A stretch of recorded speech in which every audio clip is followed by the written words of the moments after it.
Hi everyone, I'm back to read chapter 3 of the book Caroline's Message, which is book 2 in the Caroline story. And this chapter, chapter 3, is called On Enemy Ground.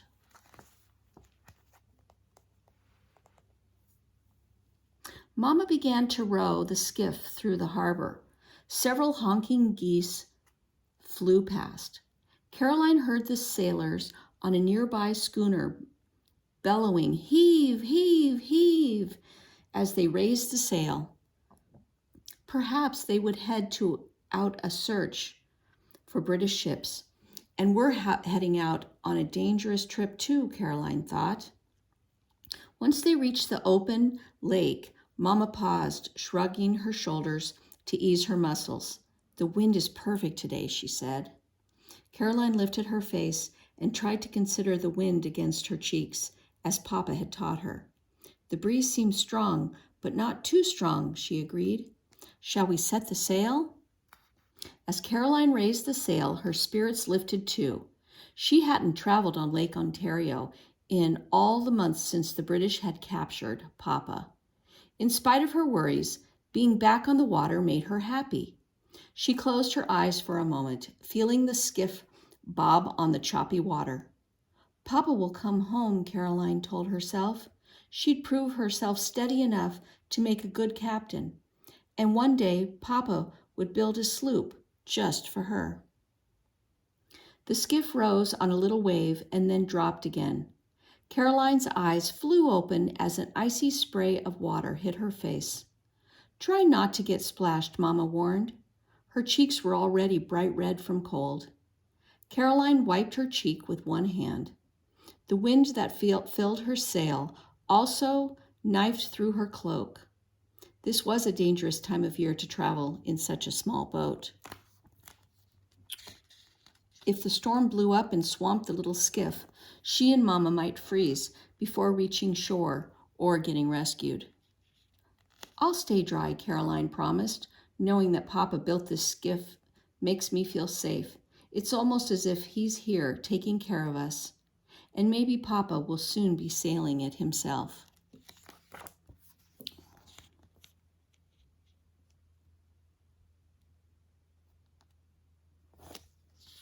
Mama smiled. "That's a lovely thought." As they settled in for the long journey, Caroline found her mind bouncing between thoughts of Papa and thoughts of the quarrel she'd had with Rhonda that morning. "You can mend things with Rhonda when you get home," Caroline told herself. Still, Rhonda's comments echoed in her mind. "Mama," Caroline said finally, "Mr. Tate said you'd invited him to my birthday dinner." "I did," Mama said. "I want the evening to be special." Caroline heard Rhonda's voice again. "How nice that you have someone to take your father's place." "All I want is Papa home for my birthday," Caroline said. Mama's face softened. "We both want that, and I pray he will be. But even if he isn't, we'll have a real party. Now that the Hathaways have come, there will be lots of people to celebrate your birthday." Caroline looked out over the restless water. "I think, that is, I'd rather just have family at my birthday dinner." "I see," Mama said slowly. "Don't you like Rhonda? I thought it would be nice for you to have another girl in the house." "I don't want another girl in the house," Caroline grumbled. She felt tears threaten and blinked hard to hold them back. "And Mr. Tate can never take Papa's place." Mama looked startled. "Of course not. But today let's think just about getting Papa home, shall we?" Caroline's cheeks grew hot with embarrassment. She was determined to be helpful on this trip. Fretting about her quarrel with Rhonda wouldn't help anything. "Yes," she agreed firmly. "Let's just think about getting Papa home." The trip took all day. Mama sailed close to the shore as they traveled, threading their way around the islands. She landed the skiff several times on deserted beaches so that she and Caroline could stretch their legs, rub their arms for warmth, and snack on bread and apples. Caroline felt that knotted feeling in her stomach again as they reached the north shore of the St. Lawrence River. That might That mighty river marked the border between New York and Upper Canada. We're in enemy territory now, she thought. She didn't see any British ships, but she knew they must be patrolling nearby. As Caroline watched the wooded shoreline of Upper Canada glide by, she imagined Papa slipping away from his guards and hiding in the forest. Sometimes she and Mama sailed past Indian camps or little clearings where settlers had built log homes. The shelters and cabins looked no different from those Caroline knew in New York. It seemed so strange to think that the people who lived in them were likely loyal to the British. Finally, Mama said, "We're getting close to Uncle Aaron and Aunt Martha's farm.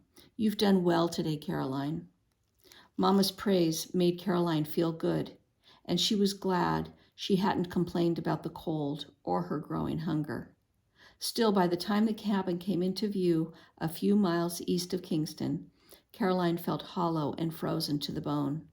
Her arms ached from helping with the oars. She used her last bit of strength to help Mama pull the skiff up on the shore. Lydia and Oliver's parents had moved their family to Upper Canada a few years before the war began, when the border between the two countries hardly seemed to matter at all. Caroline knew they'd worked hard to build their small cabin and to clear a few acres to farm. Twilight was falling as Caroline and Mama hurried into the yard. "It seems very quiet," Mama murmured. Caroline looked around. The clearing seemed deserted. "Oh no," she thought with dismay. "What will we do if no one is home?" Mama strode to the front door and knocked. A curtain over the front window twitched, as if someone was peeking out. Mama knocked again. "Aaron," she called. "It's your sister." The door finally opened and Uncle Aaron appeared. Caroline had never been so glad to see her uncle. "Come inside quickly," he said. His tone was hushed, and his gaze darted nervously about the empty farmyard. Caroline followed him and Mama into the cabin, and Lydia hurried forward and crushed Caroline into a hug. "We've got news," Mama said. "Oliver is free. He arrived at our house yesterday."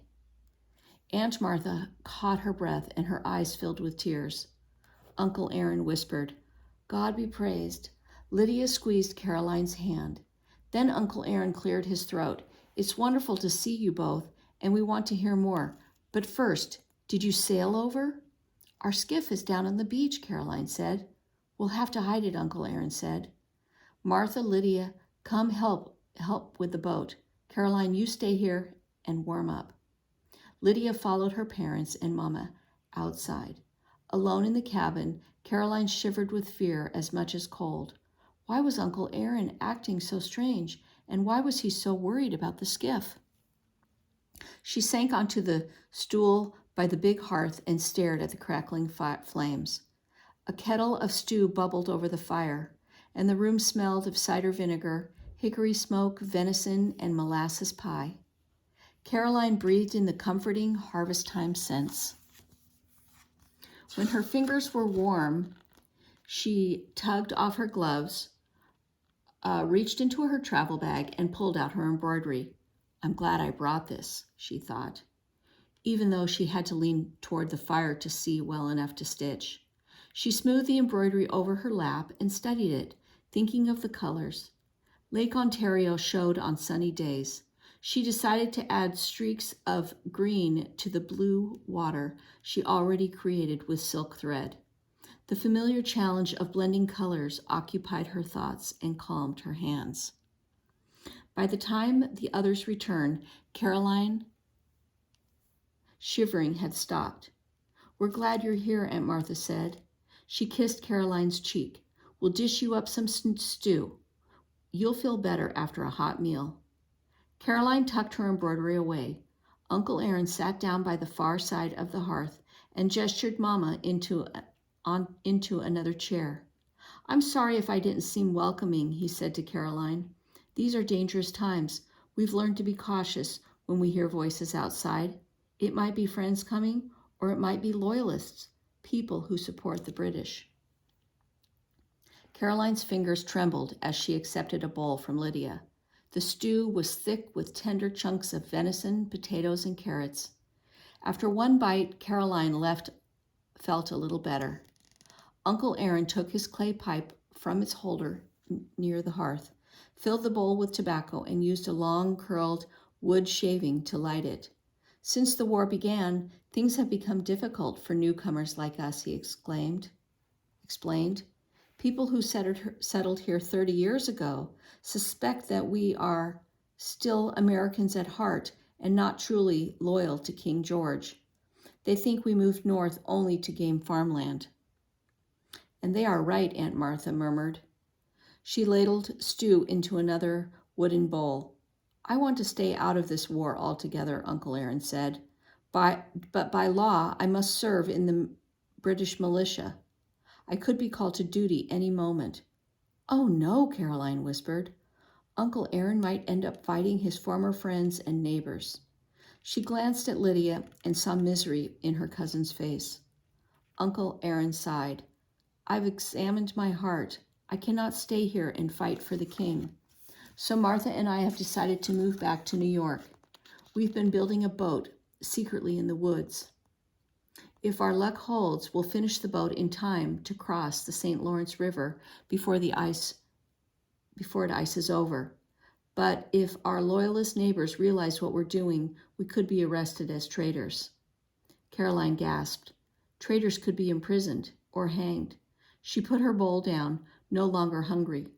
We believe some of our neighbors are spying on us already, Lydia added. She crossed her arms over her chest, clutching her shoulders as if she were cold. Now Caroline understood why Uncle Aaron had wanted to hide the skiff. If the Loyalists saw it, they might think he was planning to use it to escape back to New York.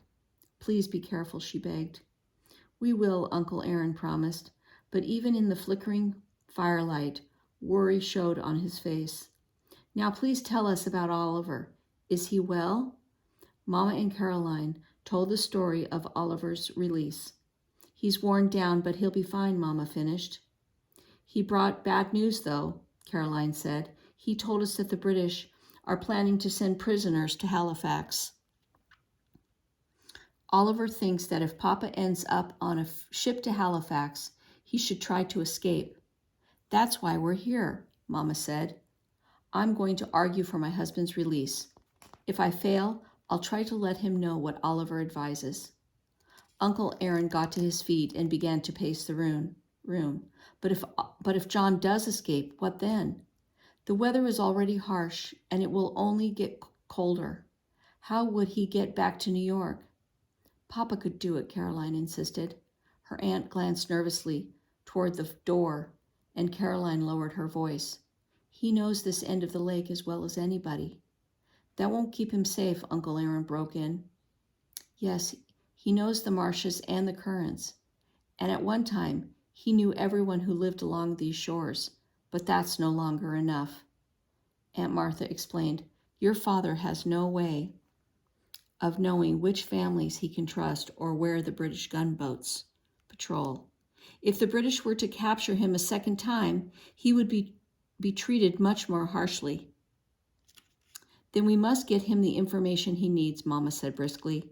Perhaps I can tuck a note between the pages of the Bible I brought, or hide it away in some food. Surely the British won't stop a worried wife from bringing her husband a Bible and a cake. If you're allowed to visit him at all, Uncle Aaron said grimly, whatever you carry will be searched. And if you're caught with such a note, you'll be arrested. Lydia slipped her hand into Caroline's. I wish we were all safe in Sackett's Harbor, she whispered. Caroline wished the skiff were big enough to carry everyone back to New York. She wished she could cuddle Inkpot's rumbly warmth against her cheek. She wished she were as brave as her grandmother. Oh, grandmother, she thought, everything is even worse than we feared. And there, in this little cabin in enemy territory, miles from home and safety, Caroline fancied she could hear grandmother's answer. It is, eh? Well, what are you going to do about it? Come now, girl, you're not going to give up, are you? I don't want to give up, Caroline protested silently. But how could she help get Papa the information he needed? This time, Grandmother didn't answer. Caroline reached for her embroidery and ran a finger over the map she'd stitched so carefully. We're right here, she thought, touching the spot where Lydia's cabin stood. Then she ran her finger over the smooth stitches that formed the nearby shoreline. If Papa is able to escape, he'll need to follow this route to safety. Oh, she said suddenly, I have an idea. Okay, and that is the end of chapter 3. And next time we will read chapter 4.